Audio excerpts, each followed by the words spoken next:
So, NFL executives praised us for offseason so far, even though we had one major loss. And we already know the one major loss, yeah, DJ Reader. So, pretty much what happened is the Athletics talked to NFL executives and asked them about what they thought about offseason so far. Starting off right away, the first thing they talked about was, of course, losing DJ Reader. And this is what they had to say about the whole situation.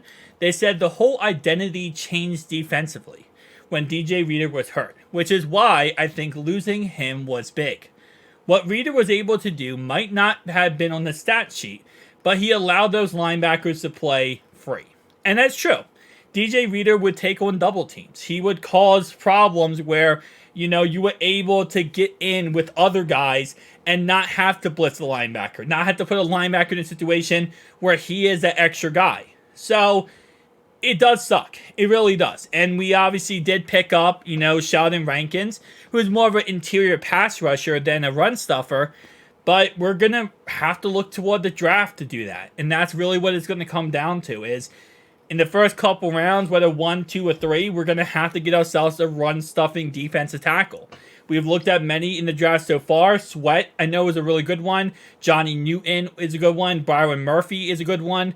Like, there are options available, especially in this upcoming draft class where there's a lot of good defensive tackle. It's a very good class for defensive tackle, defensive linemen, wide receivers, tackles. It's a really great class for all of that. So, it does suck, but we're going to have to get our replacement very, very soon. We tried to sign the guy from Denver. Well, we tried to sign the guy in free agency who ended up signing with Denver. We tried to sign him. That didn't work out. We ended up getting Sheldon Rankins. It is what it is, right? At the end of the day, there's not much more to kind of talk about with losing DJ Reader. It is what it is. The next thing that they talk about is actually franchise tagging T. Higgins and also adding Zach Moss. They said to keep your receiving core together. Corpse, that's a weird word. I'm just going to say receiving core. To keep your receiving core together, for the most part, in Jamar Chase and T. Higgins, with the quarterback getting healthy, you added good receiving tight end in Mike to give him something they did not have last year. And I think that one thing they don't elaborate on this, and it's really important here, is that Mike actually spent, I believe, 70% of last year in the slot. He's a tight end, but he's the equivalent of a slot wide receiver. He spends most of his time in the slot and playing pretty much a Tyler Boyd role. So, in reality, I know they said there's reports, there's rumors, we're actually going to start using Chuck Sizzle in the slot. And then we signed Mike. And he's a slot receiver pretty much. Yeah, so Chuck Sizzle, you're not going to get any snaps this year because Mike's going to be our slot receiver, or we're going to draft a tight end. Maybe we get Brock Bowers. On one side, the other side, we have Tanner Hudson or Drew Sample. And Chuck Sizzle, maybe next year, buddy. Maybe next year.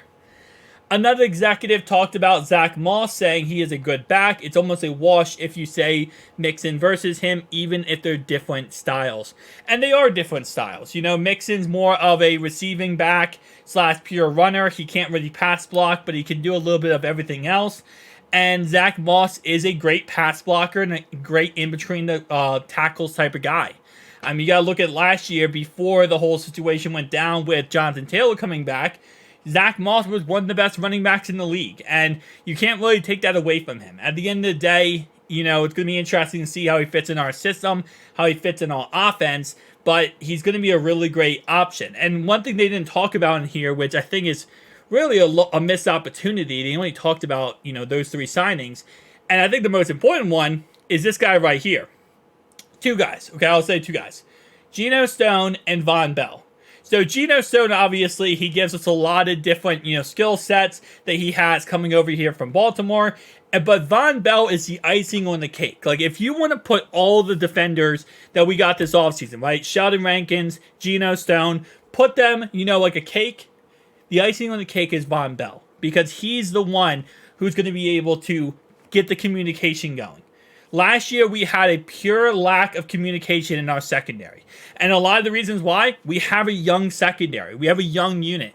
And when you have a young squad out there, you're not going to be able to communicate like you would if you had Jesse Bates still, Von Bell still.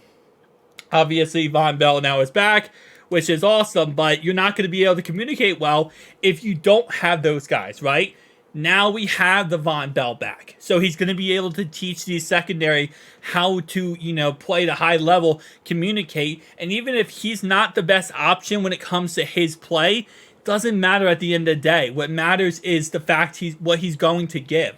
Sometimes you sign players who are more of a leader and more of a veteran presence to help others and elevate others. So even though maybe their play is not the greatest, they bring up everyone else's play. So I really wish they would have brought that up here. I think NFL executives should have talked about that more, because I think the Von Bell signing was, again, in my opinion, the best signing this offseason so far.